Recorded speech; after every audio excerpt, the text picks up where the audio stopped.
Hello student, good morning to all. आज हम पढ़ेंगे रिप्रोडक्टिव हेल्थ के बारे में। जैसे कि हम जानते हैं रिप्रोडक्शन किसी भी जीव के लिए क्यों जरूरी है, क्योंकि वह अपने ही समान संतति को, या कहना चाहिए कि अपने वंशावली को बचाए रखने के लिए, अपने वंश को, अपनी जाति प्रजाति की पहचान को बचाए रखने के लिए, अपनी अस्तित्व को बचाए रखने के लिए वह अपने ही समान जीव को उत्पन्न करता है। और एक उर्वर जीव अपने ही समान उत्पन्न करने के लिए उसका स्वस्थ होना बहुत जरूरी है। यहाँ पर हम मानव स्वास्थ्य के बारे में पढ़ रहे हैं। अगर मानव किसी भी कारण से स्वस्थ नहीं है, उसका बॉडी जो है वो रिप्रोडक्शन के लिए पूरी तरह सक्षम नहीं है, स्वस्थ नहीं है, तो वो कभी भी एक स्वस्थ या उर्वर मानव को उत्पन्न नहीं कर सकता। इसलिए रिप्रोडक्शन से संबंधित कई ऐसी बातें हैं जो रिप्रोडक्शन से संबंधित स्वास्थ्य को बनाए रखने के लिए आवश्यक है। पिछले चैप्टर में हमने जनन तंत्र यानी रिप्रोडक्टिव और उसके प्रकारों के बारे में पढ़ा, और उससे जुड़े निकट शीर्षक अर्थात जनन स्वास्थ्य के बारे में, है ना, हमको अभी चर्चा करना है, इसके बारे में डिस्कस करना है। तो स्वास्थ्य, जनन स्वास्थ्य शब्द से तात्पर्य क्या है? इनके WHO वर्ल्ड हेल्थ ऑर्गेनाइजेशन, विश्व स्वास्थ्य संगठन के अनुसार जनन स्वास्थ्य का अर्थ होता है जनन के सभी पहलुओं सहित एक संपूर्ण स्वास्थ्य, अर्थात शारीरिक, भावनात्मक, व्यवहारात्मक और सामाजिक स्वास्थ्य सभी आवश्यक है। इसलिए ऐसे समाज को जननात्मक रूप से स्वस्थ समाज कहा जा सकता है जिसमें लोगों के जनन अंग शारीरिक रूप से, प्रकार्यात्मक रूप से सामान्य हो और रिप्रोडक्शन संबंधी सभी पहलुओं में जिनकी भावनात्मक और व्यवहारिक पारस्परिक जो क्रियाएं हैं वो नॉर्मल हो, सामान्य हो। जनन स्वास्थ्य को बेहतर बनाए रखने का महत्व है, इसलिए है क्योंकि इससे एक उर्वर संतति की उत्पत्ति होती है और इससे जो है मानव की जो पीढ़ी है ना, क्या कहना चाहिए, पहचान जो है वो आगे बनी रहती है। एक अस्वस्थ मनुष्य, चाहे वो शारीरिक रूप से हो, चाहे भावनात्मक रूप से हो या सामाजिक रूप से हो, कभी भी एक स्वस्थ समाज को नहीं बना सकता। अगर मनुष्य जो है भावनात्मक रूप से या विचारों से उसमें किसी भी प्रकार का विकार है तो एक स्वस्थ समाज का निर्माण कभी भी नहीं हो सकता। इसलिए जनन स्वास्थ्य जो है वो बहुत ही आवश्यक। जनन स्वास्थ्य के अंतर्गत भारत में सबसे पहले 1951 में परिवार नियोजन कार्यक्रम की भी शुरुआत की गई थी, जिससे बढ़ती हुई जनसंख्या का नियंत्रण किया जा सके और लोगों को जनन स्वास्थ्य के रूप में के बारे में जागरूक किया जा सके। इसकी शुरुआत जो है वो हमारे प्रधानमंत्री, भूतपूर्व प्रधानमंत्री श्रीमती इंदिरा गांधी के नेतृत्व में हुआ था। लोगों ने इसका काफ़ी विरोध भी किया था शुरू में, पर बाद में जब लोगों को इसके महत्ता के बारे में समझ में आया तो लोगों ने इनका समर्थन किया था। नेक्स्ट हम इसके बारे में पढ़ते हैं, जनन स्वास्थ्य समस्याएं और कार्यनीतियाँ क्या हैं। विश्व में भारत ही पहला ऐसा देश है जिसने राष्ट्रीय स्तर पर संपूर्ण जनन स्वास्थ्य को एक लक्ष्य के रूप में प्राप्त करने के लिए कार्य योजनाएं और कार्यक्रमों की शुरुआत की। जैसे कि अभी मैंने बताया कि 1951 में परिवार नियोजन कार्यक्रम चलाया गया था और इसके अलावा पिछले दशकों में भी समय समय पर इनका आवधिक मूल्यांकन किया गया है। आवधिक मतलब अवधि में, यानी समय समय पर मूल्यांकन किया गया है। आजकल यह जनन एवं बाल स्वास्थ्य सेवा कार्यक्रम के नाम से प्रसिद्ध है।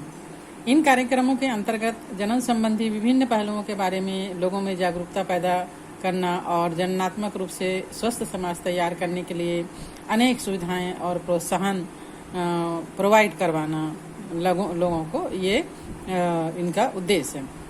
तो जनन स्वास्थ्य के विषय में निम्नलिखित पहलुओं पर विशेष रूप से ध्यान देना चाहिए। सबसे पहली बात, जनता के बीच जनन संबंधी विषयों पर श्रव्य और दृश्य और मुद्रित सामग्री की सहायता से चर्चा करना चाहिए।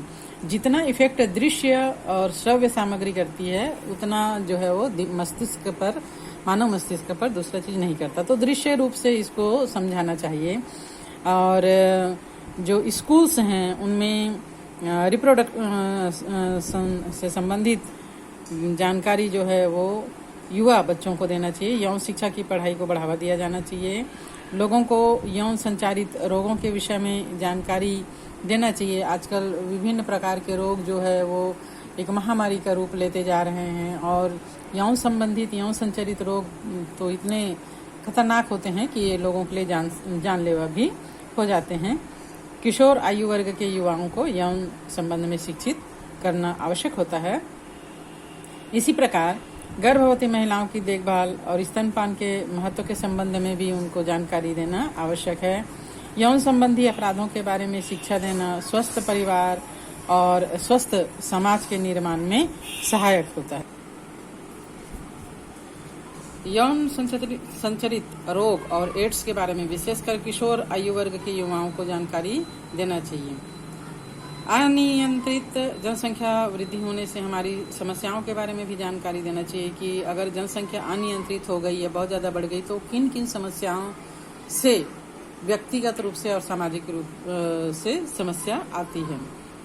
जनन स्वास्थ्य के लिए जनन संबंधी समस्या जैसे गर्भपात, यौन संचरित रोग, गर्भ निरोधक आदि पर ध्यान देना चाहिए।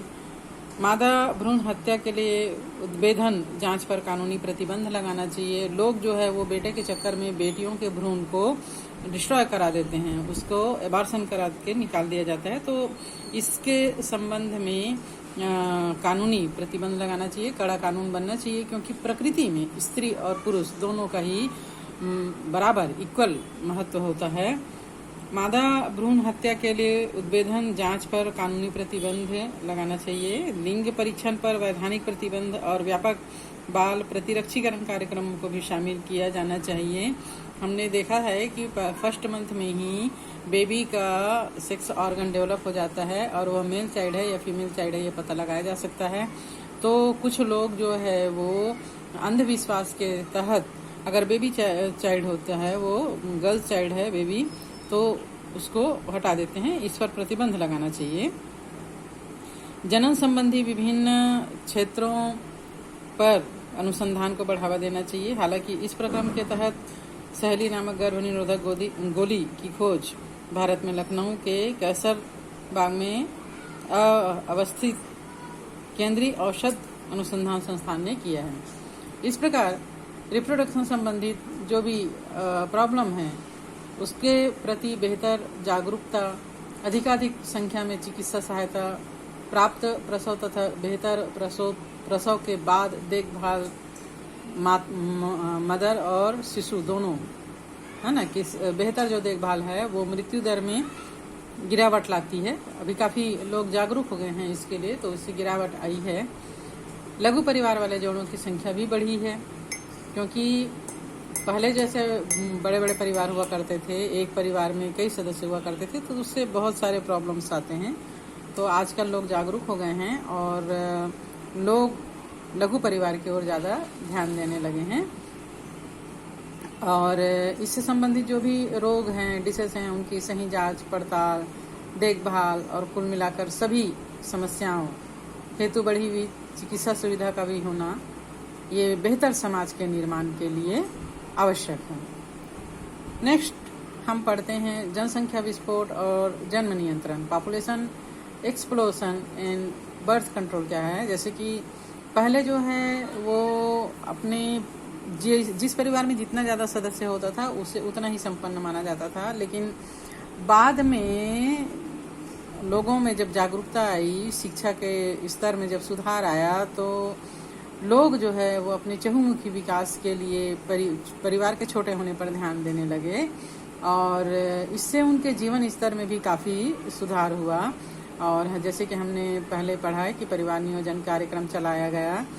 बहुत ज़्यादा जनसंख्या बढ़ने से न केवल एक परिवार के लिए ये समस्या उत्पन्न करता है, बल्कि पूरे समाज और पूरे देश के लिए भी ये समस्या उत्पन्न होती है। 1900 ईस्वी में पूरे विश्व की जनसंख्या लगभग 2 अरब थी, जो 2000 ईस्वी में बढ़कर 6,000 मिलियन 6 अरब हो गया। स्वतंत्रता प्राप्ति के समय भारत की जनसंख्या लगभग 35 करोड़ थी, जो 2000 ईस्वी में बढ़कर 1 अरब हो गई। तो इसका मुख्य कारण क्या है कि स्वास्थ्य पे ज़्यादा ध्यान से मृत्यु दर जो है वो कम आई है और बर्थ के समय, प्रसव के समय मातृ और शिशु दोनों की मृत्यु दर में कमी आई है। और ये जो है वो जनन आयु वर्ग के लोगों की संख्या में भी वृद्धि हुई है। विभिन्न संस्थानों के अथक प्रयास के बावजूद इस वृद्धि दर में नाम मात्र की कमी आई है। 2001 ईस्वी की जनगणना के अनुसार ये वृद्धि लगभग 1.7% थी। यद्यपि इस वृद्धि दर से 33 वर्षों के दौरान ही हमारी जनसंख्या दुगनी हो सकती है ना। तो इस प्रकार जनसंख्या वृद्धि पर अंकुश लगाना बहुत जरूरी है और विभिन्न कार्यक्रमों के माध्यम से इस पर कंट्रोल करने का प्रयास किया जा रहा है। विज्ञापनों के साथ साथ सुखी परिवार का प्रदर्शन करते हुए पोस्टर और पर्चे इस कार्यक्रम को बढ़ावा देने के लिए लगाए जाते हैं और खुशहाल जोड़े के साथ दो बच्चों का परिवार हम दो हमारे दो नारे के साथ प्रदर्शित किया जाता है। लेकिन आजकल जो है वो हम दो हमारे दो नहीं बल्कि हम दो और हमारा एक का नारा जो है वो ज़्यादा युवा पीढ़ी में पॉपुलर है ना। और इसके अलावा विवाह के लिए जो वैधानिक आयु होती है लड़कों की और लड़कियों की, ये भी डिसाइड किया गया है। तो जनसंख्या अधिक होने से किसी भी देश में प्रति व्यक्ति की आर्थिक आय कम हो सकती है, अन्न आवास कपड़े आदि का अभाव हो सकता है, प्राकृतिक संपदाओं जैसे जमीन खनिज काष्ठ आदि की कमी हो जाती है। दिन प्रतिदिन जनसाधारण का स्वास्थ्य खराब होता चले जाता है, पूरे विश्व में अशांति का वातावरण उत्पन्न हो जाता है ना। चोरी डकैती लूटमार खून खराबा ये सब जो है वो जनसंख्या वृद्धि के कारण ही बढ़ रहा है।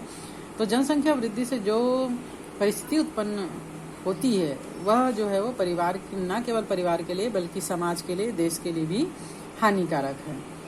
तो सबके स्वास्थ्य का उचित देखभाल तो संभव नहीं हो पाता, लेकिन बच्चों को समुचित शिक्षा और उचित सम्मान से अगर बड़ा परिवार है तो ये वंचित रह जाते हैं। इसलिए हमको परिवार को छोटा रखना आवश्यक है और सभी के हेल्थ, चाहे बच्चा हो चाहे जच्चा हो चाहे और अन्य व्यक्ति हो परिवार के, सभी के स्वास्थ्य पर ध्यान देना आवश्यक है।